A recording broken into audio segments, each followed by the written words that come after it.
아침과 밤 남녀노소를 가리지 않고 언제 어디서든 당신도 불법 촬영 피해자가 될 수 있겠습니다.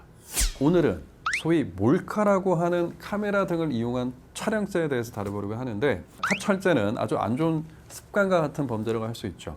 오늘 처음 딱 한 번 촬영했는데 카철죄로 잡혔다, 이런 경우는 오히려 드물 것 같아요. 몇 개월 혹은 몇 년 지속적으로 촬영을 하다가 오늘 걸렸다, 이런 경우가 훨씬 더 많습니다. 성폭력 처벌법에서 불법 촬영에 대한 법정형은 지속적으로 상향되고 있는데, 징역형은 5년에서 7년으로 벌금형도 1,000만 원에서 3,000만 원을 거쳐서 지금은 5,000만 원까지 점차 높아져 왔죠. 법정형을 높인 이유는 디지털 성범죄자를 강력하게 처벌하겠다 하는 입법자의 의지가 반영된 결과다라고 보시면 되겠습니다.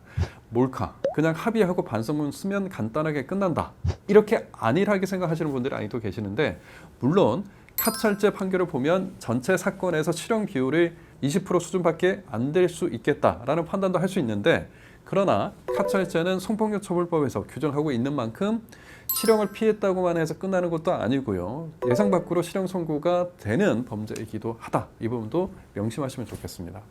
자, 처벌은 실형, 집행유예, 벌금, 선고유예를 받는다 하더라도 성범죄자라는 낙인 그리고 부수적인 보완 처분이 남아 있습니다. 성범죄자 보완 처분이 궁금하시면 상단 카드 영상을 참고하시면 좋을 것 같습니다. 불법 촬영을 해서 나 혼자 가지고 있던 것이 아니라 유포까지 했다, 혹은 이것을 영리 목적으로 돈을 받고 판매를 했다, 그러면 그 처벌은 더욱더 강력해지게 되는 거죠. 그리고 앞서 불법 촬영은 아주 안 좋은 습관이라고 말했는데, 그만큼 재범률도 상당히 높은 범죄 중에 하나입니다. 처음 적발됐을 때는 초범이니까 반성하고 다시는 안 그런다고 하니까 선처를 받는 경우도 있겠죠. 그러나 재범의 경우는 완전히 달라집니다. 당연히 선처는 기대하기가 어렵고 더 강력한 처벌도 예정돼 있겠죠. 합의금도 적게는 200만 원에서부터 수천만 원이 넘는 경우도 비일비재하니까요. 그럼에도 피해자와 합의를 했는지가 처벌 수위를 정하는 중요한 요소인 만큼 합의를 안 할 수도 없는 상황인 것이죠. 최근에 중국산 초소형 카메라와 녹음기를 밀반입해서 판매하는 업체도 적발된 바가 있는데, 촬영 렌즈 크기가 무려 1mm 정도로 아주 작고 시계, 공유기, 면도기 등 일상생활 용품에 떡하니 장착이 되어서 외관상 카메라임을 알기 어려운 형태를 띠고 있다고 하죠.